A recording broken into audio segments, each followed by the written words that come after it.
Do, re, mi, fa, sol, la, ti, da. That's what you got to do, remember? Come on.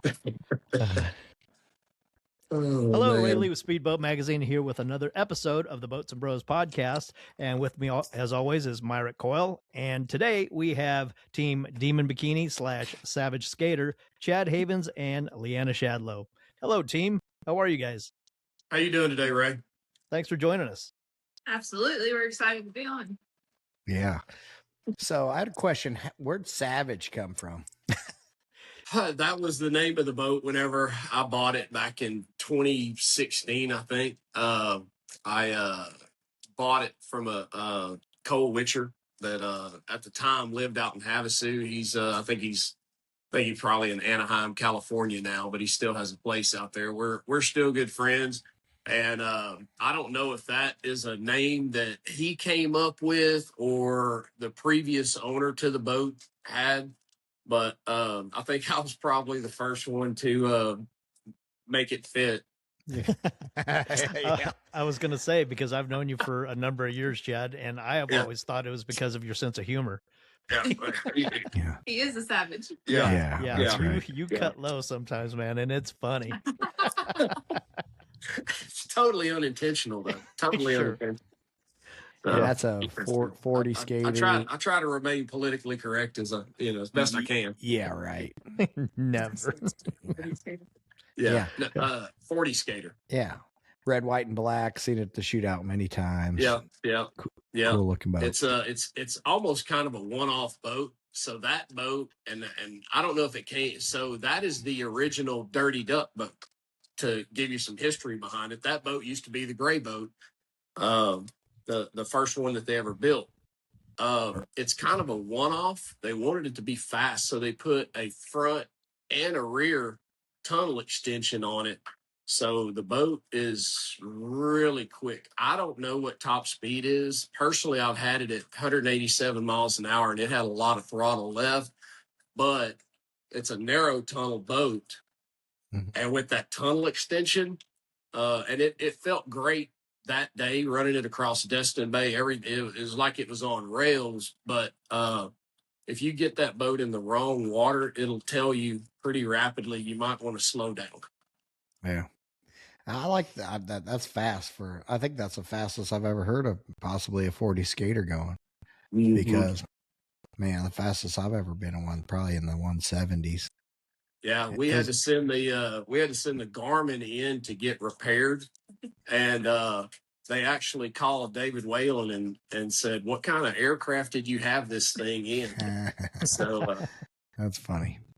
Yeah, and I forget the guy's name now. He's out of Destin.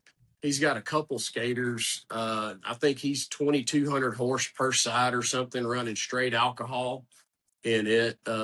Keeps his boat there at Legendary Marine, and he actually brought his boat out and wanted to race, so we raced him across Destin Bay. Wow! And there was a pretty good wake getting pushed by kind of it's a big yacht for me. It was 70 or 90 feet, and at 120 miles an hour, when he checked out of the throttles to cross that wake, and I did, and I knew we were going to outrun the hell out of him. We're working on it. We got the IT department. We got the IT department on it over here. Good job. Better than I can quick. do. I'd have to call my daughter or wife in here to do it on for my exactly. And have many times. Yeah. So, in addition to Team Demon Bikini, Savage Skater, you are now co-partners in the West Coast big event, Desert Storm. Congratulations on that. Tell us about it. I appreciate it. Yeah.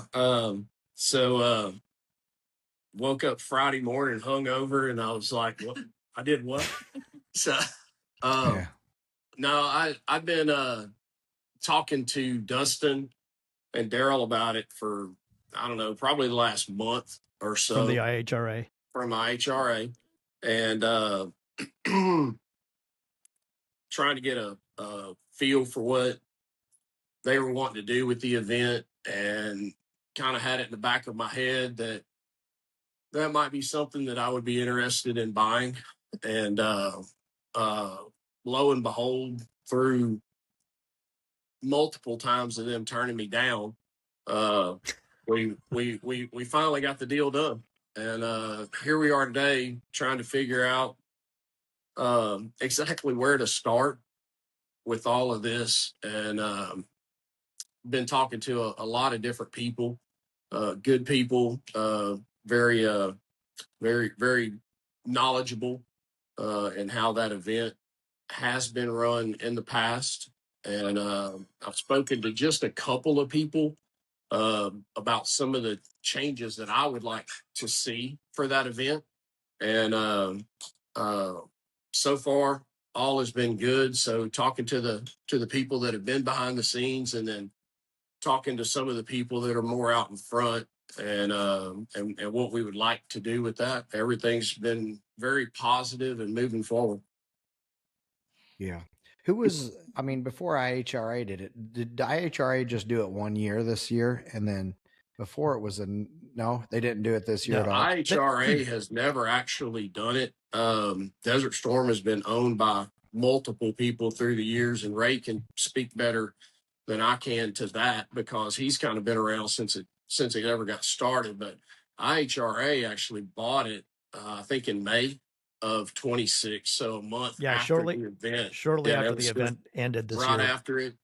And I think they did a sponsorship of some sort this year, the 2026 event. But other than that, they didn't have any involvement. Right. Yeah. It was started by Jim Nichols back in the early 2000s with his partner Art Witzel in an organization called the Arizona Hot Boat Association. And it was originally called the Spring Heat Wave. And then shortly after, changed it to Desert Storm. Jim Nichols really grew it to the event that it has become, and it was all based out of the nautical, and that's what the event grew on. I mean, everybody was in that one cove at the Turtle Bar, and it was just mayhem back then. And so that's what I've been reading a lot of, Chad, since you've purchased it. Is the community seems very enthusiastic that a powerboater, a passionate powerboater, is now in charge, and like you said in your press release that you were kind enough to let us break, that you're planning to bring back that kind of atmosphere to the event. Absolutely. One of the things that I have gotten from some of the people that have reached out to me, that event starting out from its smaller past and growing to what it is now, it's really turned into a powerboat show. And I know there's some people out there that kind of feel a little bit disenfranchised because they're smaller single engine boats or whatever the case may be, don't really fit into some of the events and some of the things that are going on with Desert Storm. And I think it's going to be real important to try and bring those people back in to the event. It's going to push the numbers up. The participants are just going to be flooding in from all over the place, and there's there just needs to be a few things modified to it to be able to make it happen. Yeah. Yeah, I mean, it does seem like obviously the event is huge, but you're right. The amount of the size of the boats have definitely gotten larger, and I mean, I could see being a small boat with how all the starch work to be intimidated about going out in that water at times, especially with people going up and down the lake, in both directions because of the lake not being as huge as some of the other bodies of water that you have to deal with. Yeah, well, one of the things that I've actually heard a lot about, which surprised me, it's they don't have as much concern about the cat boats, but and Mark, you being there at Lake of the Ozarks, you can attest to this. It's the big V-hull boats and the water that those things push out both sides, under normal operating speeds, because we've all hit those waves at Lake of the Ozarks, and especially with as many of the center consoles, how big they're getting and how common they are. Exactly. Yeah, 50-foot boat, and there's a bunch of them out there now. Those boats are pushing a lot of water, and there's a lot of people in 21 to 25-foot boats that are single engine. Some of them are very powerful boats. I mean, they might have a 1,000 horsepower inboard, but it's a single engine. It's still, a 3,000 or 4,000 pound boat, and they're a little nervous to get out there and play with the big boys. Yeah, I remember 2 years ago when we went up there, the event was actually going on. I don't remember particularly exactly what boat I was in. I remember it being smaller than like average, and everybody else heading down towards the dam, and we headed up river that particular morning, not being as much of a participant in the poker run as we probably should have, but we were just trying to avoid the mass chaos of everybody heading towards Parker and down that direction. Right. Yeah, and we've done that too. It's probably been 2 years. If you're not familiar with that area, there's nothing really handed out at the poker run for where you get into the mouth of that river to run up to Topak. I actually grounded the Skater Savage.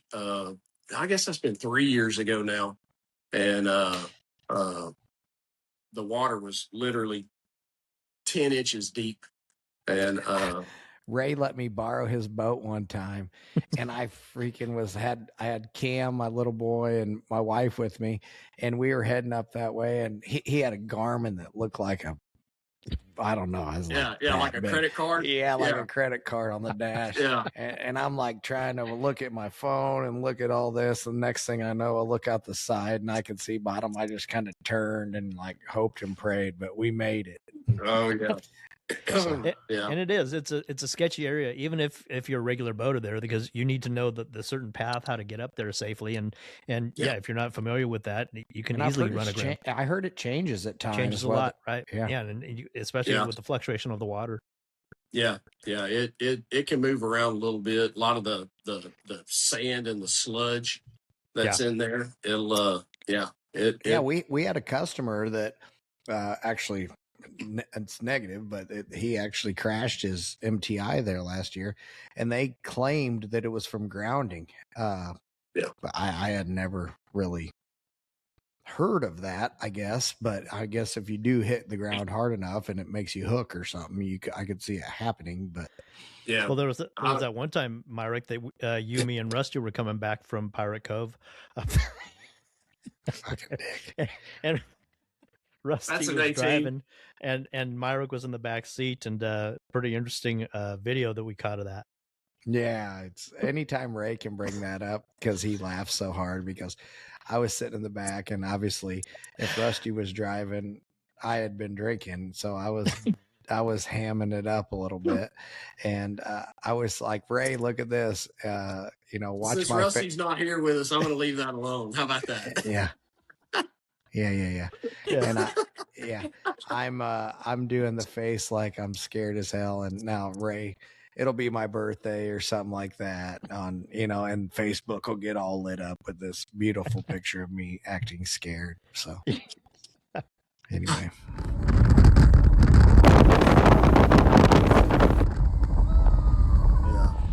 No, as you guys know, and Chad, I've told you personally, the Desert Storm event was the event that really hooked me for life, for lack of better, as far as getting me into powerboats and my passion for it. And didn't know that this was going to turn into a career, but I mean, it really holds a special place in my heart. So I'm thrilled that somebody as passionate as you guys, and Leanna, you as well, you guys work very well together, and we're very optimistic and hopeful for great changes to come. So looking forward to what you guys bring to the table and have. I think first year there's not going to be a lot of changes. We don't want to go in and upset the apple cart. We're not going to go in there and dump the bucket out and start over fresh and all that. There's things that work. There's some things that don't work well. We're just going to make some adjustments, some tweaks. 2027, I'm hoping to be a little bit more organized than what it has been in past years, and just keep it going. You know, always strive for improvement. I think that some people get satisfied with the same old all the time. They're not willing to change, or they've just kind of outgrown the desire, the need to see improvement, and they're just satisfied. Or they don't have the ideas or mindset that it takes to come up with, you know, some Yep. fresh stuff. Right. Yeah. Well, and one good thing about it, and both Leanna and I have boated all over this country, in multiple states, multiple lakes, different offshore waterways, and we've been to a lot of those things. So we actually have some ideas of what works and what's not working, and never going to work.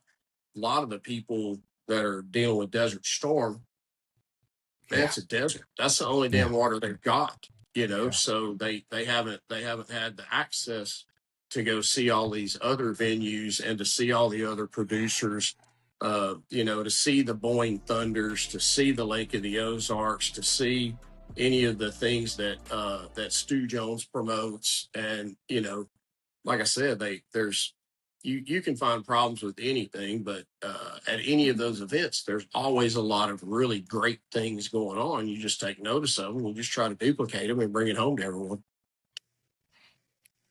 Yeah. And Leanna, I mean, it's got to hold a special place in your heart as well, because you're 2-time Queen of the Desert champion. Yeah. So proud of that. Quite the accomplishment. Yeah.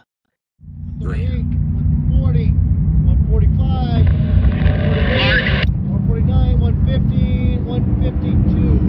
Whoa! How was that? Yeah. So I assume King of the Desert and Queen of the Desert will stay intact. Yes. Absolutely. Cool. I'll have to ask the boss here if I'm still able to run and try to get that again, or if I get the boot and Yeah. No, not at all. I'll tell you, this year Desert Storm Shootout was a real struggle for us. I left on a Wednesday, I guess. Yeah. Wednesday or Thursday. I don't remember, but I wound up driving it straight through. Me and a buddy of mine, and we had just put the engines in that 388. We had less than 30 minutes testing, and of that 30 minutes, 20 of it was including the idle out and the idle back. So we had about 10 minutes on the water with that boat. It was set up so horribly. And if you go back and you look at those videos, and I'm just like, oh God, I hope nobody knows what they're doing is watching this. And, you know, because like, and you know what I'm talking about. You can see that a boat it's not happy, you know. Skaters like to run a little bit nose high, and you can see this thing just buried at around 120 miles an hour. It would just start gulping and surging, and you couldn't trim out of it. You couldn't pull the drives down negative enough to stop it. And so I say that we were almost, we had the drives almost all the way down. We're just plowing the hell out of the water. And I've just got the sticks on the dashboard, and we're doing like 155 or 160 or something like that. So all I could do was just hang on to the sticks and look at her and say, I'm sorry. I'm sorry. I didn't get to drive this damn thing. And so got it back, and got the setup adjusted in the boat. Had to move the CG just a little bit, maybe, I don't know. I think we moved it 4 or 6 inches forward. I'd have to go back and look at it, but now this thing is just a Scud missile, and really looking forward to running it at Lake of the Ozarks. It's that black boat it's easily a 200-mile-an-hour boat. I just don't know if I want to be in it at 200. So Yeah, me neither. I gotta tell you, when we ran Desert Storm, we went through the finish line, and you know the boat has to settle back down into the water. We had a gust that lifted us we were again. some air, and we went through the finish line, and then you know, we were just trying to slow down, but the boat wasn't slowing down fast enough. And they had, I don't know, like barriers down at the end, and we just fucking blew right through them. And they came on the radio. They're like, "Dear Bikini, you're disqualified. Like, it was some little guy on it was some little guy on a jet ski, and I hit the push to talk with my foot, and I'm like, easy boo boo, easy boo boo. And then I called Todd Taylor, and I'm like, hey, whoever's yelling at us on the fucking radio needs to stop. Like, we can't slow down that fast. We're hauling ass, you know. That guy's not going to be at Desert Storm next year.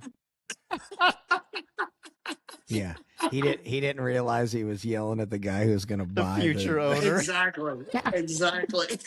I'll show him. Yeah. He probably saw that. He probably saw that press release. And he's like, "Oh God." That's funny. They yelled at us 2 times. Twice. And then right behind us was John Teague in a orange DCV, and he did the same thing. Like, and then there's another. Was that an eliminator that really? Mm-hmm. Yeah. You probably get a free pass if you're an eliminator or DCB out there. That's kind of the West Coast thing, right? Them skaters aren't as popular. Yeah, they're outlawed. But that is part of the problem there. Like they could actually adjust that course back. You don't have to go way back, but you could take it back a couple 100 yards for the start line. By that you mean you now. Yes, me. Yeah. But right down there where you do cross the finish line, how the course is laid out at this moment, that wind comes around that mountain. So what should be catching you at a 45-degree angle on your starboard side is now coming straight down your tunnel. And so in a cat hole boat, if you're doing 170 and you take a 20-mile-an-hour gust, now you're in a 190-mile-an-hour cat as far as what the boat feels like, and it happens instantaneously. You can't just cut power. I mean, you're at this point, you're actually dependent on your drives to keep your nose down. If you cut power, it's going to stand up. Yeah. Well, my team and I were on the California side shooting that the whole shootout, and we had access to the radio as well, and had Bob Teague with me, and he got on the radio after whoever ding dong was yelling at you guys said, tell whoever's in charge that cats need distance to slow down after going those kind of speeds, and so ultimately they chilled out, I think. Yeah. After twice hollering over it, yeah, he did. Yeah. So. I wonder if they were yelling at Freedom One. In all fairness, the pontoons that we ran between Leanna easily had 3 foot on each side of the 388, which is way more than we have in most offshore races. Yeah. And super stock. Yeah. My race, I'm up in the front. I don't have that problem. Right. Right. No, not necessarily, not all the time. But I tell you what, after driving, which Leanna, after driving all these other boats, that super stock boat's the hardest one to drive, don't you think? Yeah. If out of the 3 boats that Chad has, if I could pick one, it would be the 388. Any day. Yeah. But one thing about the super stock, I actually prefer the super stock boat. Just because it's almost like a little go-kart, man. Those things turn so hard, and you can make mistakes. I mean, obviously those boats will flip, they'll stand up, whatever the case may be. But if you have some knowledge in a boat and you've gone out there and made some reps with it, you can put those boats in some pretty gnarly spots. Yeah, they're definitely exciting. Yeah. I just like when I ran it, the super stock boat last year in the shootout, I was going to run that. I wanted to go set that world record or the fastest solo female record. So I did it in the super stock boat because Savage broke on the way to the driver's meeting. Yeah. And Chad was like, you can't run this boat. Like, it's not safe. Yeah. Snap the gimbal ring. I told her. So that's it. It's going on the trailer. I called you actually, Mike. Yeah, I thought it was either that or a fuel pump or something like that, but that's what my guess was. Yeah. No, it was a gimbal ring and I actually found one in Texas and had a guy that was going to bring it up to me in a Cessna airplane. And once we got the boat on the trailer, I started looking at it, and it had broken the gimbal ring on the starboard side. Well, I started inspecting the port side, and it was cracked on both sides. And I told her, I said, this one's next. The fact that this one didn't go before this one's just, just luck of the draw. But I told her, I said, it's time to put this up. Yeah, I remember one time Johnny and I were running a 36 skater and had Sterling turbos in it. And we ran a 195, and then we came back to switch props because we were going to try for 200. And I just happened to, it was one of those lifts at the shootout where you could change the props on it. And I was looking around just because the first time I'd really checked it out because TNT had just rigged it. And I found a crack, and we're like, do we want to do another pass? And we didn't, but we were like, let's call it good. 195 is fast enough today. Oh yeah, not at those speeds. Yeah, and then especially the crowd right beside you. Exactly. Well, and I've told her too. Having Savage for a pleasure boat. When you do have a canopy boat that you can get in anytime you want to, it kind of makes you respect physics a little bit better for the open top boat. So I have personally found that I don't push that boat like I used to. Savage, you mean? Yeah. Which I always like give people a perspective of speed, because even say in I don't know, one of our 420s, you're going 120, and people are all like, man, it doesn't feel like nothing. I go, stick your hand up.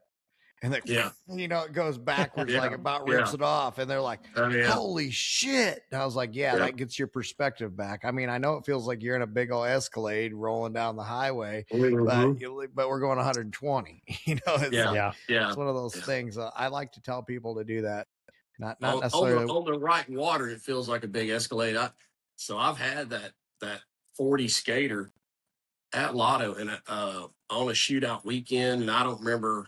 I think me and my buddy were actually trying to get from Camden down to Captain Ron's, and man, it was bad rough. Everybody was headed that way, and I was only especially doing if it was a shootout day. I mean, it's nasty at 7 a.m. That's one of the great things about the new location. I mean, but we were only doing like 80 miles an hour, and you would think you got a 40-foot boat, 80 miles an hour, nothing to be concerned about. Man, we had some gnarly wave come out of nowhere that threw us up in the air, and next thing you know, this thing is coming down, and we landed on the side and skidded it like the Dirty Money did in Wisconsin last year. Just run it right down the side, and fortunately it fell back, the right way. But I looked at my buddy, I was like, holy shit, that was close. Yeah. Did you have to wipe after that? Oh yeah. He needed a dude wipe.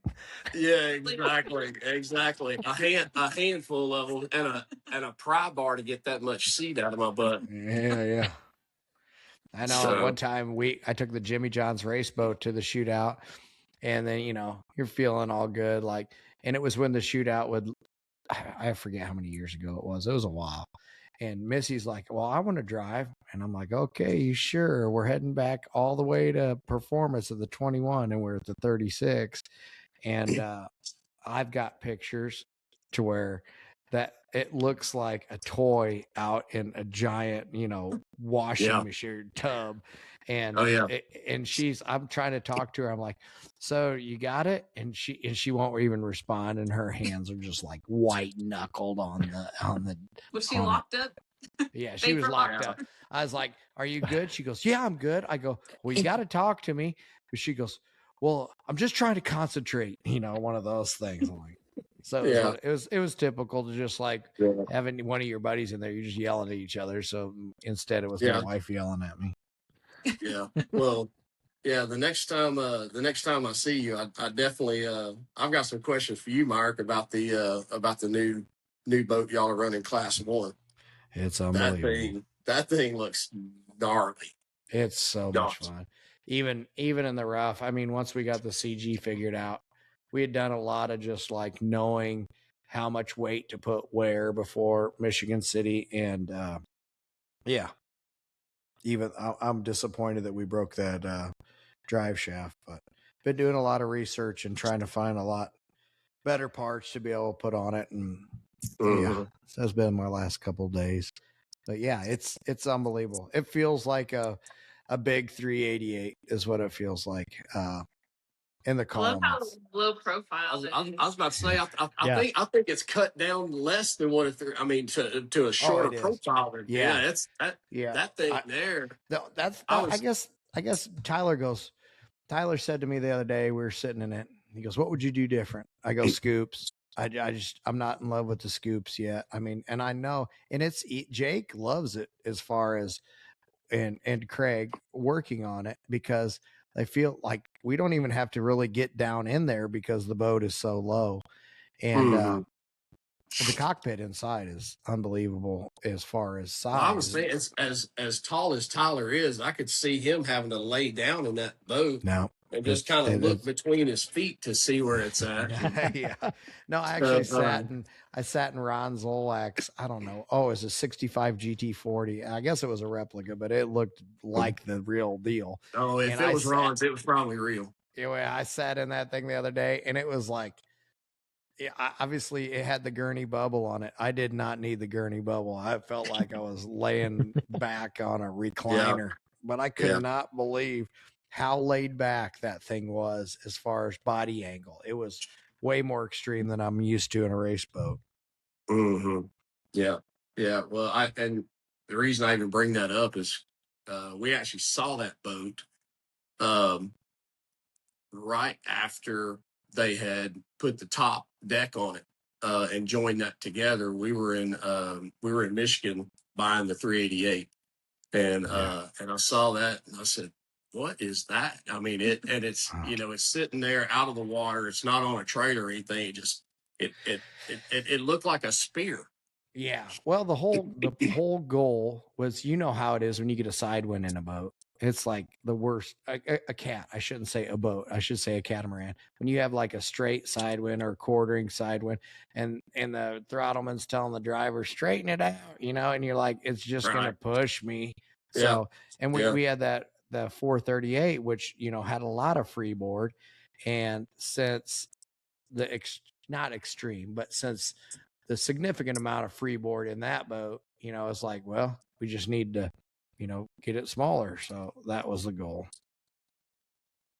And I mean, I don't know. Oh, I found the picture. Can you believe that? So this is Missy driving. And this is with a 38. Look at that thing. Look how big the waves look. Wow. Nice. Yeah. Nice. So that's wild. Yeah. Nice. I mean, and that's like, it was probably close to paradise, but it was like the next year, everybody's like, we can't have this. My dock broke free, and all this shit. Like everybody's complaining that the shootout let out at 4:00, and then every cruiser on the planet took off at 30 miles an hour and destroyed everything. So the next year it's like 25-mile idle zone or some shit. Yeah. For like 20 miles. Yeah. And everybody's complaining about that. Obviously can't make everybody happy, but I have a question. You live there. How do the cat boats at Lotto get blamed for all of the wakes on the lake during that weekend?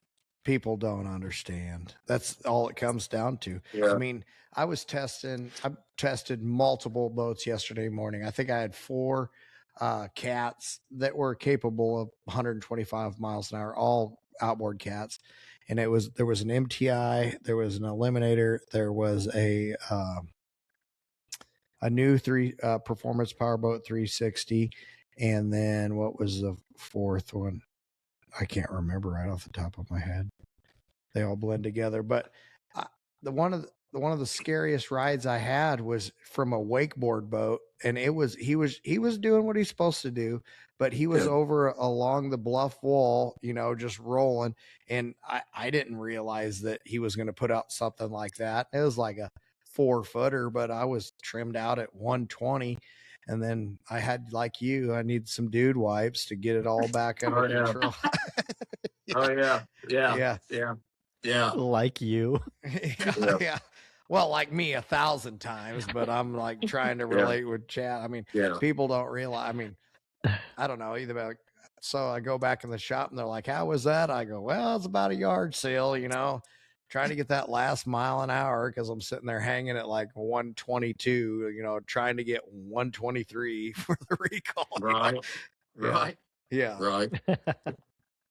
But I can definitely understand that. Ray, you brought up something earlier, going back to the beginning of Desert Storm, and it kind of and how it kind of shaped what eventually became your career. So, how long after your first involvement with Desert Storm did you actually get into speedboat? Speedboat the magazine. Mm-hmm. So that was probably, like I said, it was probably around 2000, 2001. And then how long has Desert Storm been going on? I think it was Heat Wave in 2000.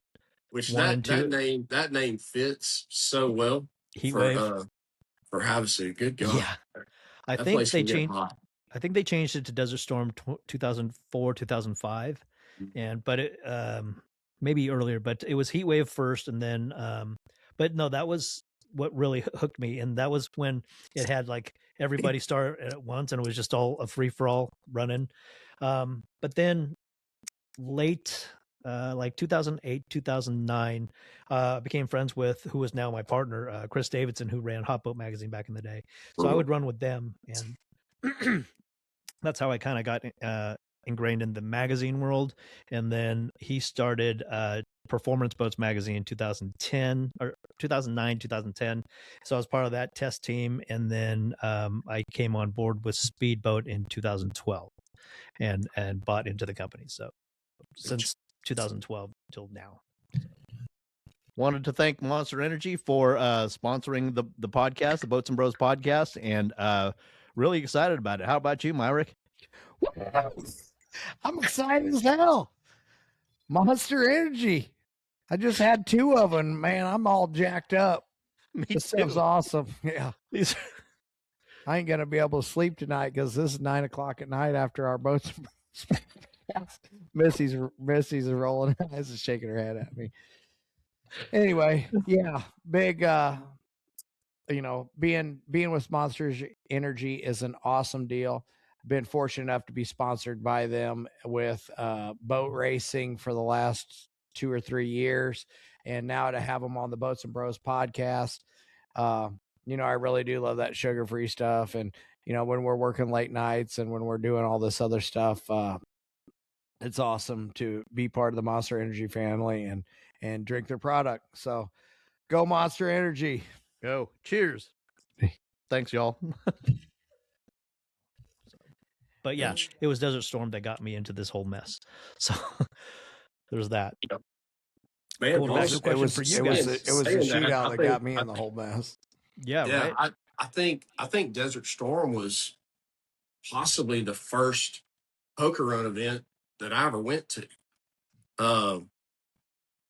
And what was your boat back then? What made you go all the way out there to go boating? So the girls wear pasties. Yeah, that's what I was hoping for. The truth. See, I can't say that. Okay, you got it. Yeah, the truth.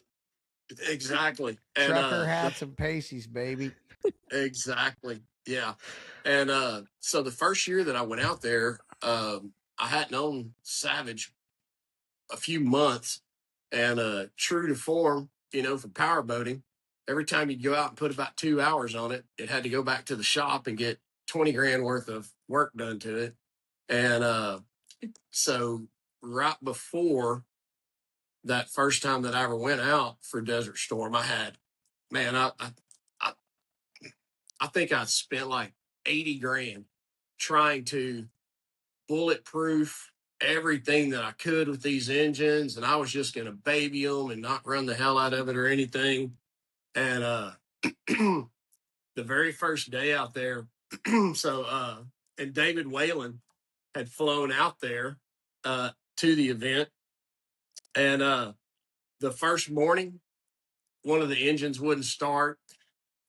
Turned the ignition on, hit the start button, wasn't working, and I was like, holy shit, we just drove this boat 24 hours out here, launched it, got it over here to the dock. That was all we did. We got it fueled. Everybody's ready. They're all in the boat. And I called Dave, and he came over to the dock and grabbed a screwdriver and arced it across the Bendix and got it cranked. And I told him, I said, screw this. I said, get some QC4Vs coming now. And so I actually got those engines ordered on like a Thursday or something. And all weekend though that you say you had to use that screwdriver. Yeah, and I was so embarrassed. You got this big, beautiful red boat and a jackass with a screwdriver. And I grew up on a farm. We used to have to do that all the time with the tractors, or Dad's old 72 3/4 ton Ford with the 351 Cleveland in it. You got to crawl underneath that thing. For God's sake, make sure you take it out of gear first. I've done that one too. And anyway, and jump them off like that. So it was embarrassing though. So I was like, no. Get some real engines in here.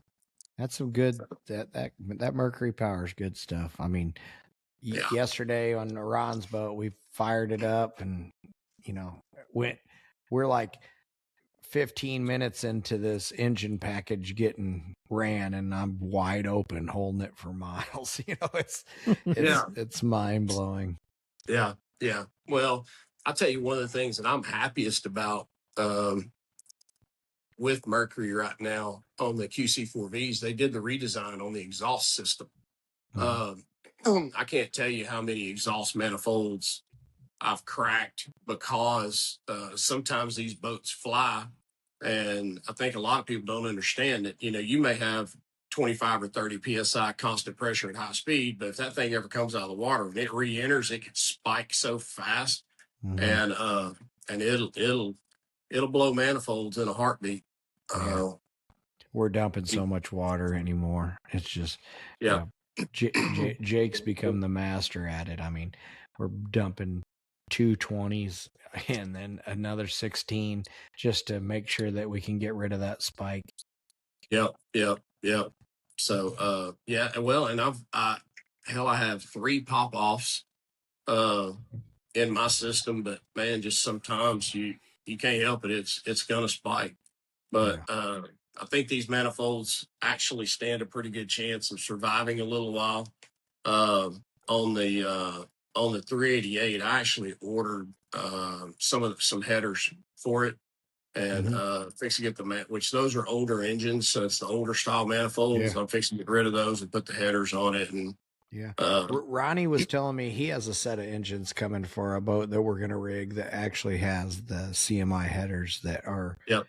I've seen them, but I've never worked with them. So one thing that I noticed when people like, I got another set of engines, especially when Mercury went to the new manifold, that you like, well, your motor mounts might not work and they might not fit where they were. And they're like, what do you mean? They look the same. I was like, yeah, but they're different. They're bigger. Yeah. And then you try to drop it in, it'll make contact with a stringer or the tunnel 45. Exactly. Yeah. So the new engines that we just dropped in Savage, which I went back to Mercury, bought a new set of 1350 1550s, unmolested, brand new in the box. Bought the complete package and went to set it in there, and we wound up having to cut some stringer out. So which the 40 skaters, they were never really designed for the QC4Vs anyway. Pete didn't think we were going to be able to get them in. Because now he fillets the coring out and makes it thicker there with just raw fiber or straight fiberglass. Yep. So yeah, we wound up having to cut out a bunch of stringers and then doing stainless steel reinforcements, just to replace the material that we took out, so the boat stays strong. But it's running good though. We'll have Savage and we'll have the Venom boat at Lotto. Right now, I think the plan is to have the Venom boat, the 388, on display for the street party.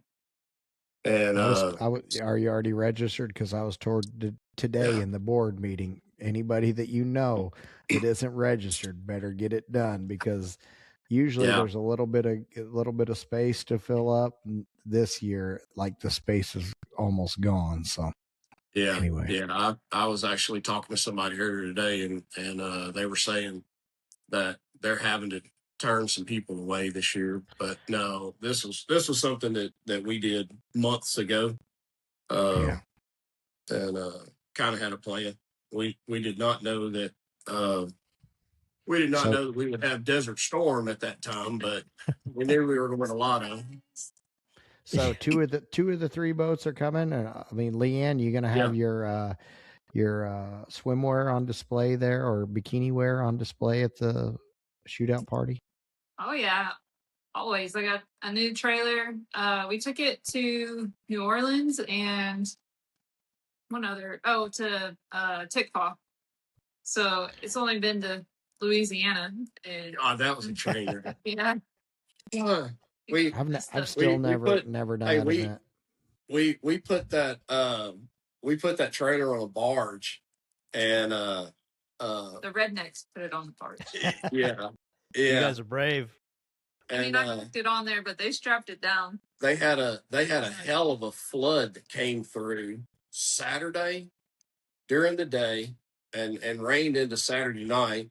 So Sunday, the river was just moving too fast. Couldn't move the barge. There's no way that that this little bitty tug was going to be able to push it up the river. And we had the super stock boat there. Well, it's only like, I don't know, 6 or 8 miles maybe to get back to the launch to get your boat out of the water. But the water had come up like 2 foot overnight, and there is just trash all in this water.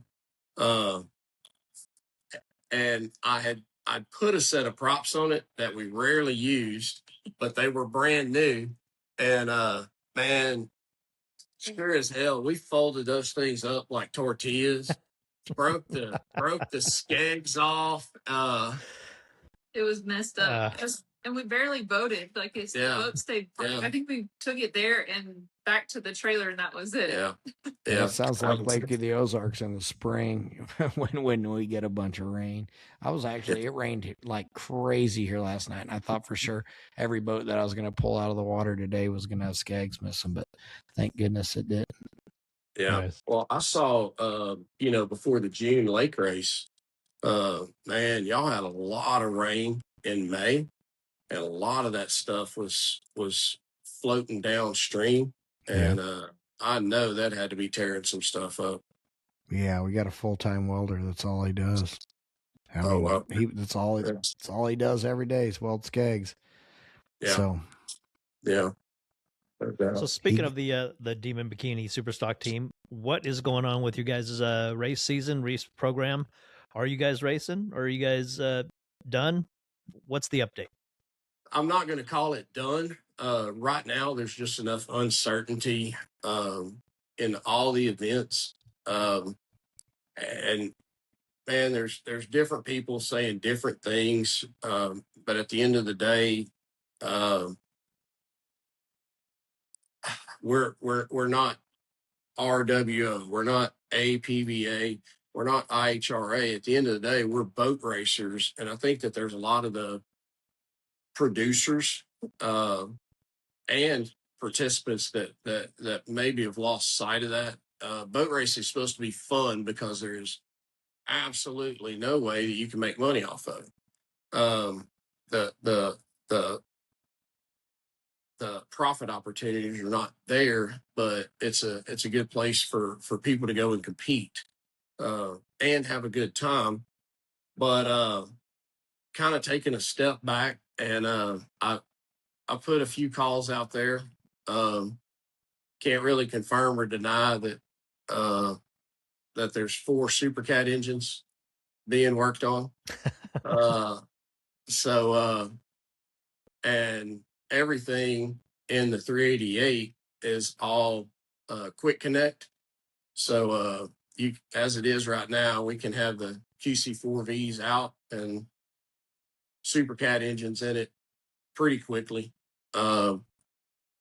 The only thing I would say, so once we make a change like that, because we've never done it before, I don't have any idea what that's going to do to CG, how it's going to run, anything like that. But also, we'd have to change the drives off the back. We've got 1, 2, 4 gears in it right now, and they're not going to let us run that. But 161. Yep. So, but You say done super stock though. God, that's a good question. Did y'all hear what she just asked? Yeah. He said done with super Done with stock. super stock? Question mark. She threw that at you. She put Right. that in your lap, bud. I'm just curious. So the super stock class,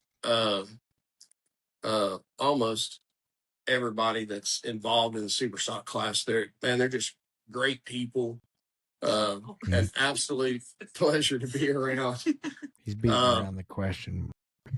But at the same time, I just want to go fast. I have some suspicions that we probably don't need to put on the internet, but so I don't want to call anybody out. I love all those guys, and winners are winners and losers are losers, and that that just is what it is. But I don't have any expectation of a return to super stock unless if there was a better boat design. If there was something out there that could maybe create some advantage, like buying a cut down 438. I mean, we could just throw that out there, but somebody had to engineer that, and watching those guys race. I told her, I said, well, nobody's going to beat that boat in the next 24 months, until they can order the same package and get it in and, get all the bugs worked out, everything. So, unless it gets really rough. Yeah. But if there were a new super stock boat out there, some new engineering, I would definitely consider it. But right now, in that class, I'd say probably 90% of that class, there's really so much parity. Everybody's just so tightly competitive. I probably would not do super stock again. I think super stock was a good place to start, and there's a lot of people that don't realize it, but those of us that have been involved in speed events over the years, where there's drag racing cars or drag racing motorcycles or racing offshore power boats, there is a bit of a feel. You kind of get used to things in stages. You can't take somebody that's used to going 80 miles an hour and all of a sudden expect them to go control a 100-mile-an-hour boat or 120-mile-an-hour boat. You kind of take things in baby steps. So I think that super stock was a good place to start, and I'd like to see what's next. Her driving skill has drastically improved. And I did better than the first year at QS. Oh yeah. Oh my God, man. Yeah, you were talking about locking up. She locked up Key West 24, and I only cried like 3 times throughout the whole Her lap. Me too. That was last year. Last year I was crying in class 1. Yeah. So, oh my God. Tyler's like, quit your crying, Mark. It's yeah. There's no crying in boat racing. Are you crying? No. Are you crying? Are you crying? There's no crying. There's no crying in baseball. So like hitting waves, and I was trying to wipe my tears and not poke my eye out with my nose, and he's like, turn the fucking boat. we're hauling ass into turn 3. We're finally on some flat water, and I'm getting like 116 out of this thing. I'm just like, I'm feeling like tar. Yeah. And I give her the nose of the boat, and I kind of bump check the throttles to bring it on down a little bit. And I tell her, I said, all right, set the turn and wait. And she didn't move. And I was like, set the turn. I said, turn the fucking boat. Yeah. What? Yeah, because all them sailboats are moored up down there. Like, Good times. It really tests our relationship. Oh my God. Yeah. She didn't speak to me till like the next day. Oh, literally. Bullshit. Oh, you were still been out of shape. She almost wouldn't go out for testing with me the next day. She's like, screw that. And so I finally got her back into the boat, and we went out, and I let her have a good day that day. We weren't jumping, 4-foot waves. Jumping. That's And it's the turning. Yeah.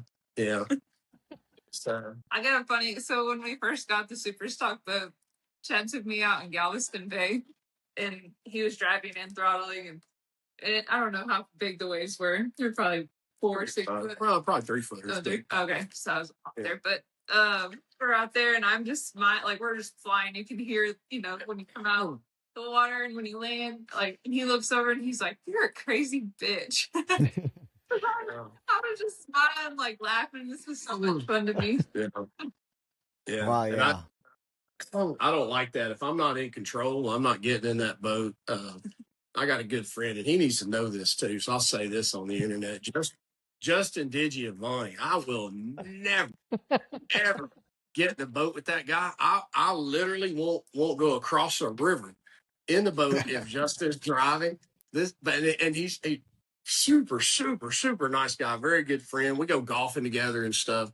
And he's a power boater. He's got a 36-foot Pellini, and just outboards on it. But he has the best time. But this guy, I've seen him do the craziest shit where his boat hooks a little bit, and he's trying to hug a turn in the Neches River, which is it's just mud. That's all we have down there. Where it's just black mud, and his boat kind of hooks a little bit. Well, he never lets out of the throttle, and he just runs over this point, this grassy, muddy, marshy point. He just hits it and sails the boat and lands it on the other side. And he's throwing a hand up. He's like, yeah. And I'm like, no. Well, he let me ride with him at Lake Texoma a couple weeks ago, and he was like, Yeah. I told her, so I'm not Catholic, but I'm gonna go ahead and give you one of these, and Yeah. be careful. Be careful. Keep your head down. Yeah. I always think Bob Teague always tells me, he's like, man, there's only a few people that I feel comfortable riding with. And I was like, yeah, I kind of get the same feeling. And for a lot of people, it's like they know you race or something. They want to prove to you that they can make a boat go fast. And I'm like, Yeah. I'd much rather be just cruising.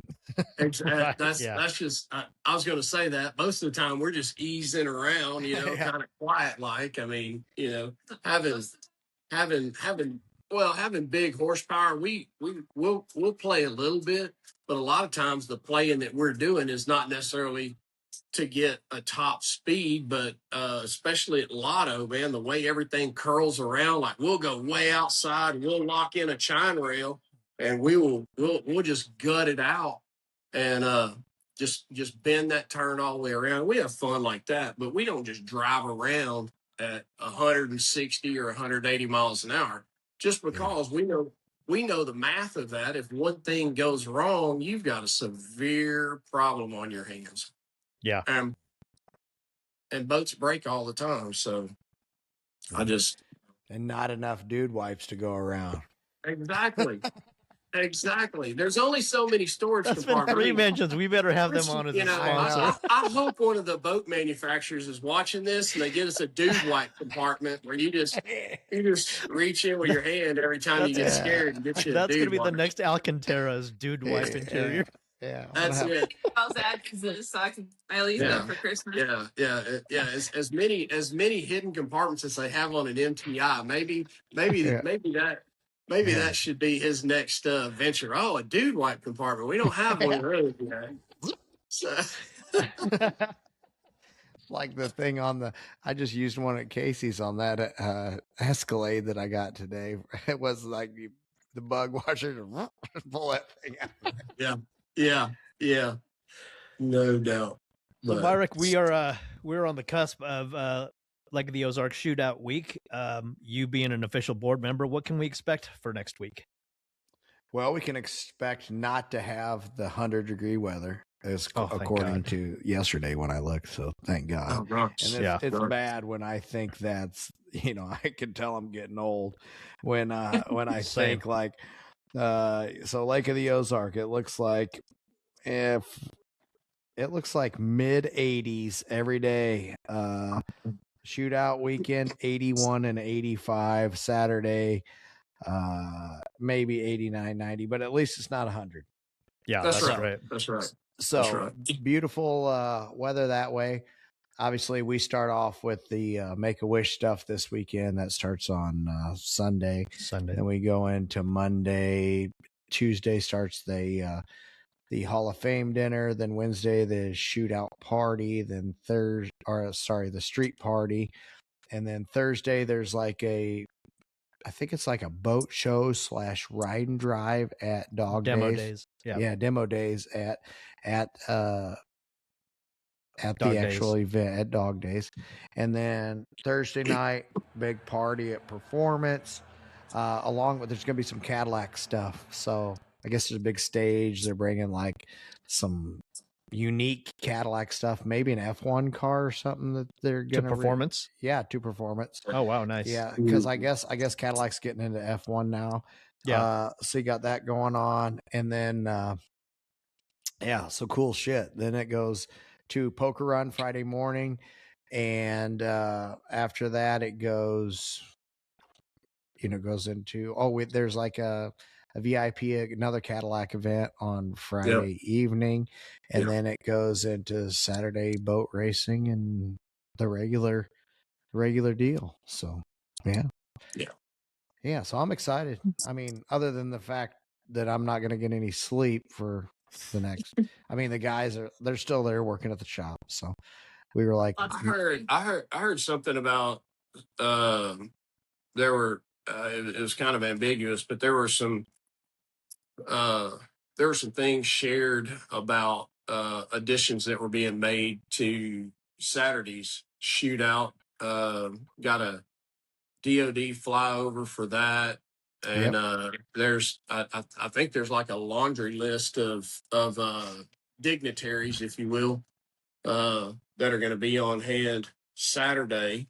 Yeah, there's going to be everything from the lieutenant governor to Congress people. I think Bob Bull has two P50 ones. I don't want to screw it up. Yeah. I think you're right. Yeah, I know that there's two planes coming, and then and that's all like at 9 o'clock. A lot of that stuff. Yeah. And then there is I think a 2-hour window where we're gonna be live on a major. I can't remember the actual name. Is it a Racer? Racer? Is it Racer Network? Oh, Racer TV. Yeah, Racer TV. To where there's going to be everything from Thundercats, and then they're going to make sure that the canopied, real fast boats get a chance to go and run during that event.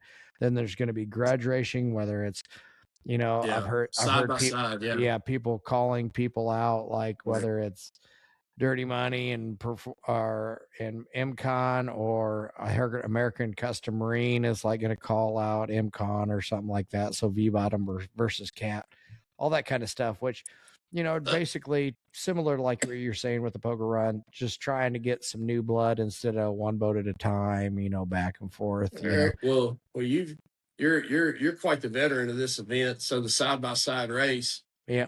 Who should she call out? And I have an idea. And the Venom boat. Me too. And the Venom boat.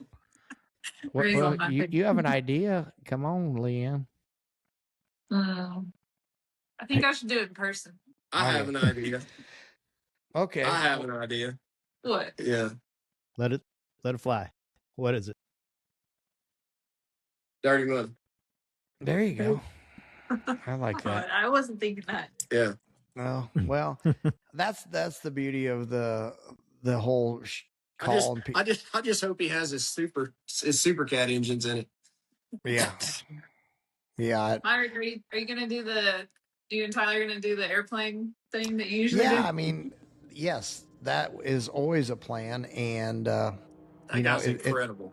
Yeah, he is, and it's for us. It's, you know, everybody, you know, he could kill us every time, but he's all about timing it up. And I'm like, how fast are you really going? And he goes, well, you know, when I'm dropping down, I'm hitting about 250, you know. And then I'm like, well, jeez, that's pretty extreme. Wow. But I've gotten like I'm not a big social media guy, but some of my like best views ever are just literally with my phone out the window and filming the plane. Yeah, and he's just like giving me a peace sign, and I'm like, oh hey, look at this. I was gonna say you need a 360 on top recording. Yeah, and hope that he doesn't knock your brand new camera off. Yeah. Right.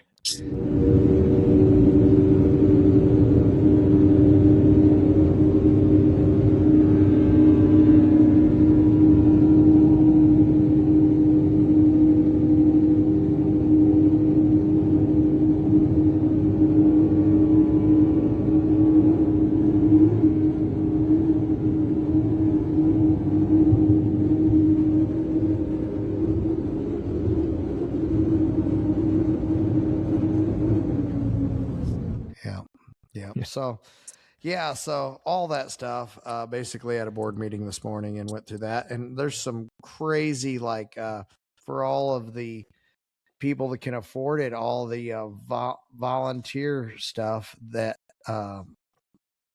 not necessarily volunteer stuff, but for all the auction stuff, there's some crazy things that have been, you know, put in, like VIP, like a Washington D.C. tour of the West Wing, like private. Oh wow, stuff. Yeah, like some crazy stuff that I couldn't even imagine. Of fly on a private plane out to Washington D.C.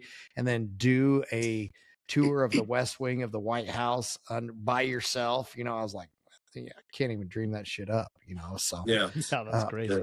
Yeah, anyway. We could go check out the ballroom together. Yeah.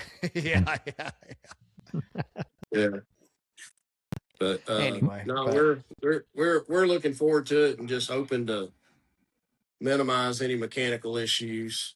I was telling her we'll have the red boat out there, just kind of using it like a water taxi. But the black boat, we're probably gonna treat it pretty kindly with some kid gloves and keep it in one piece. So good call. Right I look forward to seeing that out there. Mark, are you running anything else other than the MCon boat with the plane? I'll be running other stuff. I just don't know at the time what it will be. I'm not going to be in that dirty duck thing though.